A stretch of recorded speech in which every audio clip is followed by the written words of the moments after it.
Hello viewers, Super GT here, and well, in plenty of videos actually, I get comments saying, you know, I should try a bit harder, I should focus more, I ought to be winning more races. Well, here you go. I'm going to start on pole position, and I'm going to use a good car that I'm comfortable with, the Porsche Carrera GT in S-Class, and I'm going to go into Savage AF mode. So no messing around here. I'm just going to go absolutely hell for leather and leave these other noobs behind. So I'm just going to absolutely go for it in this video.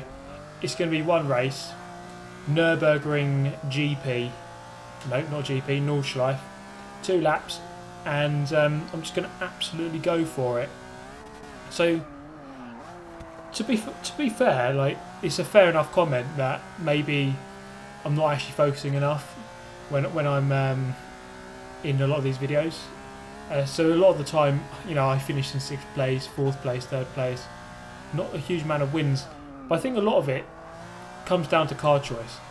And in a lot of the lower classes especially, let's say D, C and B mainly, I don't actually have a huge selection of decent cars to drive. I know what most of the lobby cars are, leaderboard cars, like your Honda Civics and Acura Integras, Honda S2000s and all those, but sometimes I don't have a huge array of cars to choose from. So probably that's one of the main reasons why I'm not always right at the front. It only takes a couple of people to be in one of those cars, and it's going to be hard, especially if you're starting near the middle or the back and you get rammed off or something, which happens a fair amount, of course. So yeah, this is the Porsche Carrera GT S-Class. When things are looking low, I go back to where I'm comfortable, that is S-Class. And the Porsche Carrera GT, tuned by Car Lightning. The tune here is really nice. It seems to have amazing power. The handling is very good as well. Maybe, if anything, a little bit too much power, as sometimes the car does like to slide a little bit, but that, in a way, that kind of makes it very nice to drive. Just having that little bit of oversteer, you can use that oversteer actually to sometimes get a better angle around a lot of the corners. So oversteer isn't always a bad thing. So overall, this is definitely one of my favourite cars in S-Class, and I thought I'd take it for a spin around here, Nurburgring, Nordschleife, and I think in 2nd place there. He's not too far behind, 500 feet at this point. We are approaching something close to halfway through the lap. I think the lap times I did last time, I did this race recently against a guy in a Selena 7, and we were lapping under 650 per lap. So I guess about 3 minutes 25 is the halfway mark, so we're coming up to that now as we come up the I like to call this straight. I mean, it's not really straight, but it is flat out in most cars as we come up the hill towards the carousel. Now very quickly I wanted to talk about my setup, because recently I haven't been playing too much iRacing, and there's a good reason for that. It's mainly because I've been put off of iRacing really because of my setup. I've only got the Thrustmaster TX set up. The base pedals is what's putting me off. I really lacked the feel in those pedals, and I was making a lot of mistakes on that game, or simulation, if you want to call it simulation. I think that's really the better term for it, iRacing. And I thought, I mean, I've got a membership on there, I should really be making the most of it. Also, Project Cars 2 coming out. I've got Assetto Corsa on this console as well, so I really ought to be making the most of it.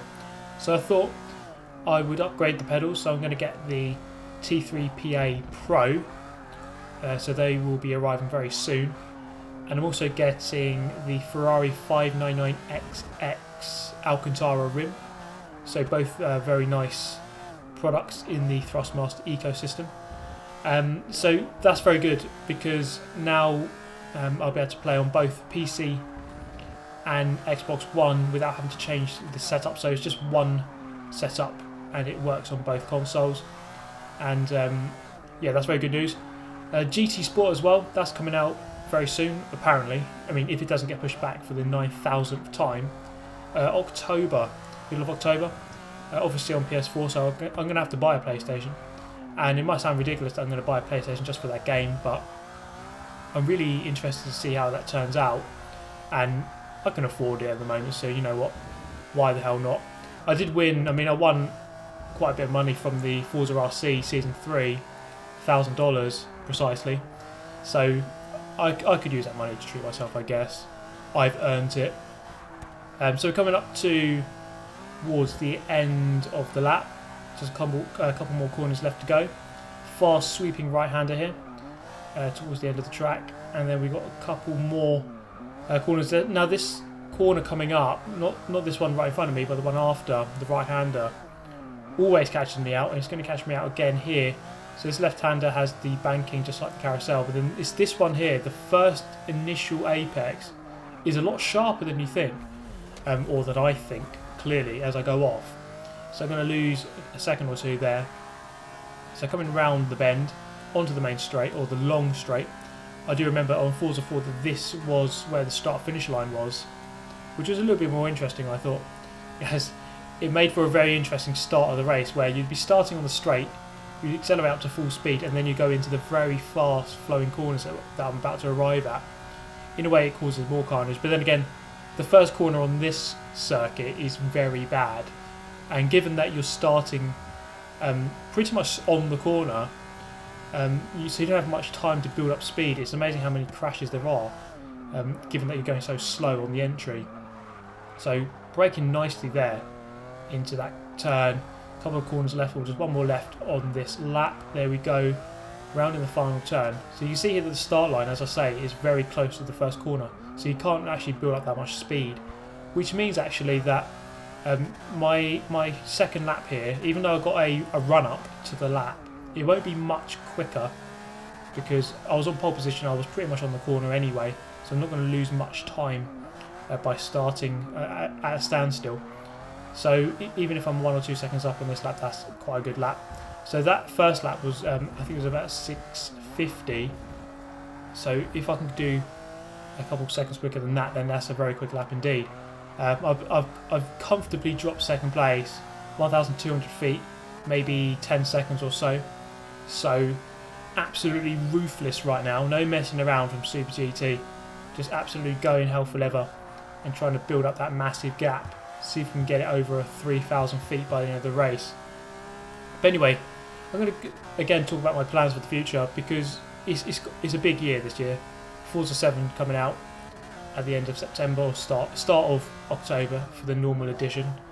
If you are going to get the Ultimate Edition, then the end of September. Project Cars a week earlier than the Ultimate Edition release, so September 22nd. So it's going to get very busy around that time at the end of September. I'm going to try to maximise my time there, of course, and try to bring you as much content as possible. And that is why getting that the wheel upgrade and the pedal upgrade, it comes at a good time really, because with Project Cars coming out, I want to make sure my setup is up to scratch, because I'm not going to be playing that game on the controller. Obviously I'll try it. I want to see if it works. It needs to work really, given that it is on console, but I will be playing it on the wheel. That is what makes most sense for Project Cars, and if you have a wheel, you might as well use it. So definitely looking forward to Project Cars 2. F1 2017, I've been looking at it. I've kind of been put off the F1 games recently, and not been overly interested in them, despite being a lover of Formula 1. So that one I'm not sure about at the moment. End of August that one comes out, so possibly we'll have to keep an eye on that one, maybe getting Formula 1. And then of course GT Sport, as I've mentioned, middle of October. So it's going to be very interesting to see if that one first will actually come out on the date they say. So that'll be a bonus if it actually does. But then two, just to see how it turns out. I haven't played PlayStation in a long time. I moved to Xbox in about 2006. So I had a PlayStation 2, then got the Xbox 360. So I haven't actually played PlayStation since then. Obviously I've played on a PlayStation, but I haven't actually had the console myself. So it's been a long time. And actually one benefit of getting the PlayStation is the Crash Bandicoot trilogy, which I really want to play. That looks really cool.